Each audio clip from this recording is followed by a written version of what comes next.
So I heard you next month you will host the first, correct me if I'm wrong, the first G4 experience Yes, that's true. with some of your friends. Yeah, yeah. How did you get this idea of G4 experience? I was approached by Danny Heaps, the promoter, to do a week-long clinic. Mm-hmm. And in general, I don't like doing clinics too much because it seems like it's more of a presentation, which isn't very interesting. You don't have a band with you, and the audience isn't a real audience, but there's no interaction really like a real lesson. And so I've always thought the clinics they're just awkward, I thought. So I spoke with Danny and my manager about trying to create a special kind of a clinic somehow. And the three of us came up with this idea of creating an atmosphere where we would have more interaction with each of the people who come for the 4 actual days where we're playing. There will be multiple players, in this case 4 primary players. Paul Gilbert, Mike Keneally are going to be with us, as well as Andy Timmons, all amazing guitar players, and all very different from each other. All 4 of us are very different in the way that we play, the styles of music. Just about everything about us is very different. So, how did you choose them? Yeah. It's difficult sometimes to get everybody to have that 1 week free. That's always the problem. But in this case, I was looking for a group of people that would be diverse enough to offer the campers some really different views of how to play guitar. And even if when I look at, I've known Paul and Andy for a very long time, and we've played a lot together, but they're very different in how they play guitar, extremely different. They come from different places in the U.S., which is quite big, as you know, so it makes a very big difference how you grow up. And of course you throw Mike into the mix, and Mike is a very unusual guitar player. He spent a lot of time playing with Frank Zappa, and he has that sort of an effect, I think, comes through in his playing. And this, I thought, was the key, is rather than get, let's say, myself and Steve Vai and John Petrucci, were more similar. Yeah. We grew up in the same area and closer in age, and so I just thought this would be a very unique way of opening up the eyes of the student so that they see that originality and versatility and the differences between players is something they need to celebrate. They need to work on that rather than thinking they have to aspire to homogenize into one, style of guitar player, which I've never enjoyed, and I don't think that in the music business that's ever celebrated. Difference is celebrated, originality is celebrated. And so this will work out great. And we're also going to have, I think, 2 or 3 other guitar teachers there as well, who will be there full time, so that during every day I'll be giving a master class. Paul Gilbert will be giving a master class.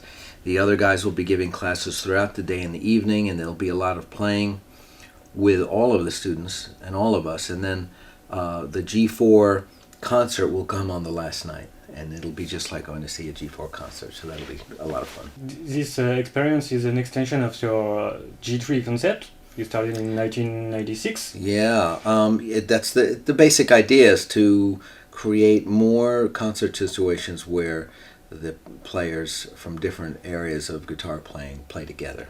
Mm-hmm. Mm-hmm. Last G3 was in July 2012. Yep. Yeah. Do you have plans for the next one? We're working on it, but it'll take another year. Maybe to celebrate your 3 decades career? Maybe. Yeah, I don't know yet. No details? No, not yet.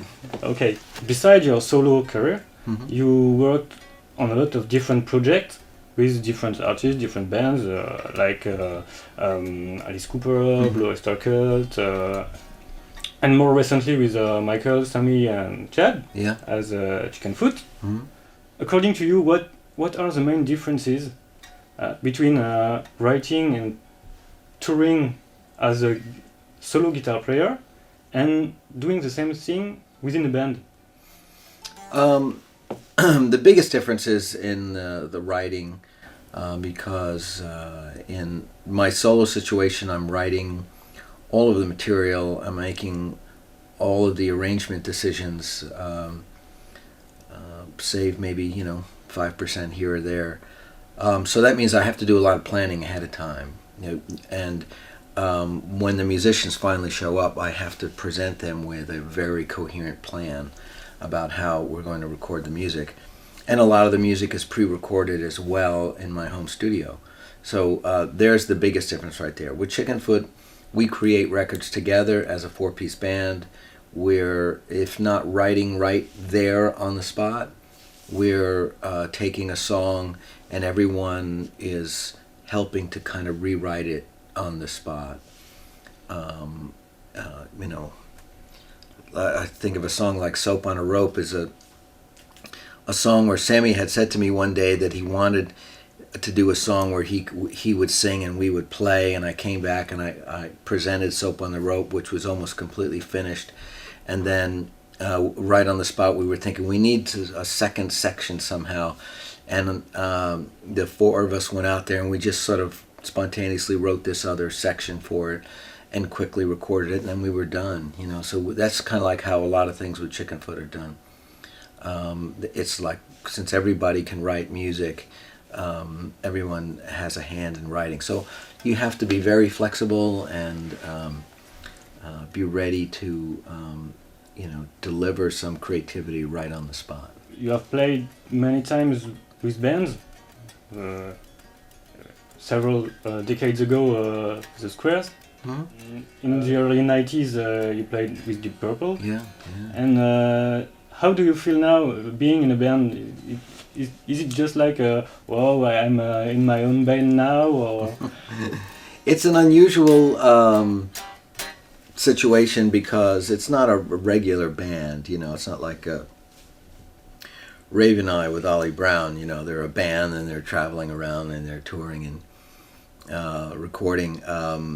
Chickenfoot, because everybody has another band they're in, everybody has to kind of keep the idea of Chickenfoot in their head while we're out doing other things, and then we have to really look forward in our schedule and say, yes, 6 months from now we're going to go to the studio, and then we'll forget about these other bands and we have to just think about Chickenfoot. So it's, we're not 18, 19, 20 years old anymore, so it's different. We have other things, and all of us are known around the world for being from other bands. Sammy and I are known for solo artists. Sammy and Mike are known for Van Halen, and Chad, of course, is world famous for being in the Chili Peppers. So it's a very unique situation. Yeah. It's nothing like any band I was ever in before. Okay. And speaking about making several things at a time, you also composed a soundtrack to a video game. I've only done that once, yeah. It was a NASCAR. Yeah. Several of your songs clearly refers to sci-fi. Mm-hmm. Have you ever wanted to compose an original soundtrack for a movie? Yeah, I think that would be great. Yeah, with the right movie, it'd be fun. Yeah. What kind of movie? Well, I think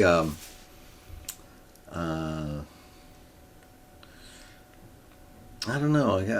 I've seen a lot of films where I think the music is really great, and I wouldn't think of wanting to change it.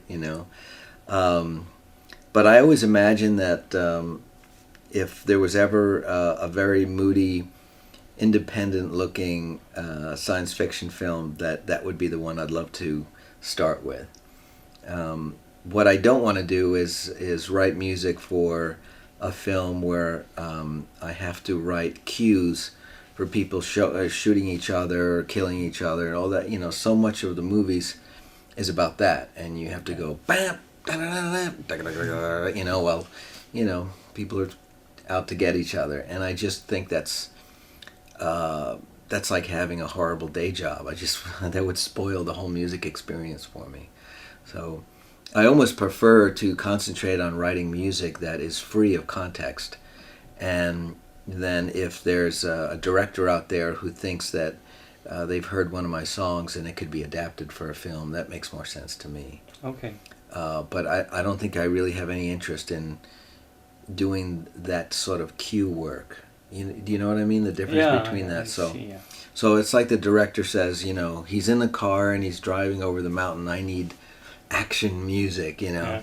And then very often what they'd ask me to do is, make the noises you make with your vibrato bar or something like that. Yeah. And I think that cheapens the music. And there are plenty of people that are really great at that. When I see other people do it, I like it. So that's because they enjoy it. So I prefer to let them do it. You started to play guitar about 14? Yeah. Yeah. And you quickly became an instructor? Yes, I did, yeah. I was just, a little bit ahead of most of my students who were just other high school kids. So, some of the students are now famous guitarists. Yes, yeah. Well, from that very first few years when I was living in New York, Steve Vai was one of my first students, and we went to the same high school, so we were, from the same town and everything. Yeah. So that was kind of different. When I moved to California, it was a different situation. I really didn't know anybody there. So, so when Kirk Hammett, Larry Lalonde, Alex Skolnick, Charlie Hunter, all those guys came in, they were local kids. I was the guy from New York who was teaching guitar. So. And how are your relationships with those guys today? Oh, very good. Very good, yeah. I got to see them. I saw Charlie a couple of months ago in New York City. I've done a couple of shows with Metallica, and Kurt lives in the same city as me in San Francisco. Yeah. I don't get to see Alex so much, and I haven't seen Larry in maybe, 10 years or something like that. So, yeah. But it's because we're traveling so much. I mean, the reality of being successful as a touring musician is that you're always traveling. And, when you're in France, your friend is in Australia, and your other friend's in Canada, and your other friend's in Singapore, and you're doing this all the time. It's very hard to be in the same place. That's why I started G3, because in '95, I said, everything's great, I'm successful, but all my friends are out playing, and it's like I'm just all by myself all the time. So the idea for G3 was really a way for me to bring those other players to where I was and make it happen for 6-7 weeks at a time. Maybe this feeling grew up after playing with Deep Purple? Well, it coincidentally did, but it was really the trajectory of my career. My popularity really started in the beginning of 1988, and prior to that, I was always hanging around with other musicians. When you're not famous, you're usually in one town. You know all the musicians. You play a lot of the clubs together. You go to the same music store, so there's a lot of interaction. Once you become a professional musician and you're popular, you're very much on your own, and the business keeps bands away from each other to lessen the competition. So when you play a theater, there's nobody else playing there. When you go to do a TV show, there's nobody else playing on the TV. So you go from one lonely event to another, and after a few years you go, where is everybody? And everyone's having the same problem. And then when they come back off a tour, the last thing they want to do is go out and watch music because they're so tired from traveling. So, so they want to give themselves a rest from going out. So the G3 was my response to that, to try to solve that problem. Speaking about today music scene, what are your favorite bands or artists?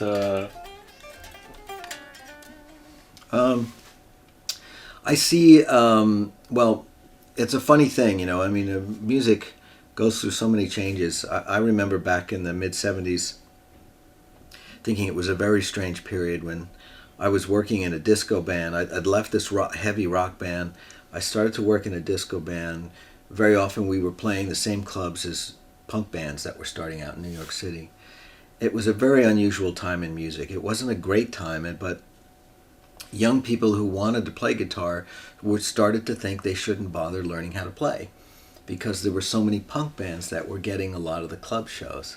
And then it turned into new wave bands, or disco bands didn't have any guitar solos either. So, but of course that was the wrong thing to do, because what came out of that period was Van Halen and was an explosion of guitar playing. And so today I almost feel like it's the same way. People often ask me, oh, you don't hear guitar players, guitar heroes anymore. But that's unrelated to the quest of any desire to be great on your instrument. And it was highlighted a few weeks ago when we were in Oslo, Norway, and I met a young kid who was 10 years old, who has got clips on YouTube of him playing Satch Boogie and Surfing with the Alien really, really well. I mean, just remarkably well. And it reminds me that there are thousands of kids out there who play remarkably well, and they're just waiting for their moment in society, to allow them to show it, So, but as a result, I think there are a lot of bands out there who have frustrated musicians who, they can play, but they don't get a chance to play, It's only because they're trying to get work, and usually that means imitating what's in the top 20 of pop music, which right now is mainly dance music and EDM, which just shifts the talent to a different group of people. That's all it really is. But, there's no fairness in in life, it just is. It's just the way that it goes. So that's why you have to love what you do, and not worry about things like that. But, I think just that our guitar heroes are different these days, that's all. If someone wants to start to play guitar, Mm-hmm. what would you like to tell this person first? I think establishing a regular practice routine is probably the most effective way of getting better faster. And what I mean by that is that if it's possible for you to play every day, then play every day for 45 minutes and just do that, which I think is more important than skipping 4 days and then playing for 3 hours. I think that after about an hour, your body will not learn anything new. It needs 24 hours of rest to capitalize on new movement and to memorize it, sort of like your nerves and your muscles and everything. If what you want to do with music is play thousands of songs, memorize things, then certainly play as much as you like, because the memorization of material is a different kind of a job than just getting good at guitar. There's a difference, right? Yeah. I used to say this to my students, because I would have teenage kids, and I would have Kirk Hammett, Larry Lalonde, and then I would have a race car driver, and then I would have a doctor, and different kinds of people would come for lessons. The doctor would just want to come home, pick up the guitar, and play Creedence Clearwater Revival, right? So I wouldn't ask him to do, arpeggios and sweeping technique and things like that. Well, what's the point, right? So we would have to focus on him playing every day for 25 minutes. He's a doctor. He doesn't have a lot of time. His beeper's ringing all the time, you know what I mean? Race car driver, same thing. He'd come home and he'd be tired and his hands are, holding onto the wheel all day long, and there might be tragedy. It's a very dangerous job, Same thing. He needs to be able to get something from me so that he can relax at the end of the day. Rick Hunolt, when he was in Exodus, when he filled in or took Kirk Hammett's place, he had to get good really fast, and so he was willing to practice 3-4 hours a day. So that was a different lesson I would give him, because I knew he had a particular job that was so unique, playing thrash metal in the early 80s, you know, which is pretty unusual, or mid 80s around that time. It was a new style of music, and a lot of people didn't know exactly what to do about it. Certainly guitar players, they knew that old style rock guitar solos would not work because the chord progressions were all, you know, and you couldn't play blues or something like that. So it was an exciting time, and that took a different kind of practicing. So I would say to any person starting up, first tell me what you want, what you're hoping to achieve. And then we would sort of create a practice schedule based on what I thought would get them to their desired place as soon as possible. Okay. Mm-hmm. I would like to speak about the day you decided to be a guitar player. Mm-hmm. I read some things about the day Jimi Hendrix passed away. Mm-hmm. Was that really the day you decided to be a guitarist? Yes, absolutely. Yeah? Yeah. I had been a drummer since the age of 9, and then I sort of, after about 3 years, kind of gave up on it because I wasn't really getting good enough, I thought. I thought that I would never be a really natural kind of a drummer, you know. One of my older sisters was a folk guitarist, so there was always a guitar in the house. And I started to fool around on it a little bit, but I wasn't really thinking about being a musician anymore. I think I was, you know, burnt out from working so hard on the drums. And but I was a big Hendrix fan. A lot of my older sisters and my older brother would bring music into the house, and that's really how I heard a lot of the music from the late 50s and all the way through the late 60s. And then I was the perfect age at 14 to really start getting into music as a sort of form of self-expression and identifying with other people, other kids at school, you know. But I suppose that early, from 66 to 1970, I was heavily influenced by what my older siblings were listening to. And they were right at the perfect age to listen to all that music. Hendrix and Zeppelin and Cream, Beatles and Stones, and, you know, there was a lot of soul music, James Brown, and all the Motown music, Aretha Franklin, and my parents were of the jazz age, so they were listening to jazz all the time.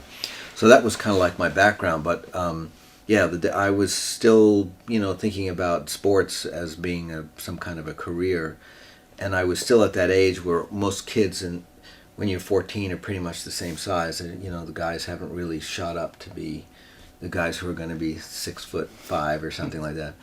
So we're still just having fun as kids, but so I was on the football team, and right before a practice, another teammate told me that he heard that Hendrix had died, and so I quit the team right there, and decided that I would be a guitarist. That was like the defining moment for me. Yeah. Right. Very long time ago.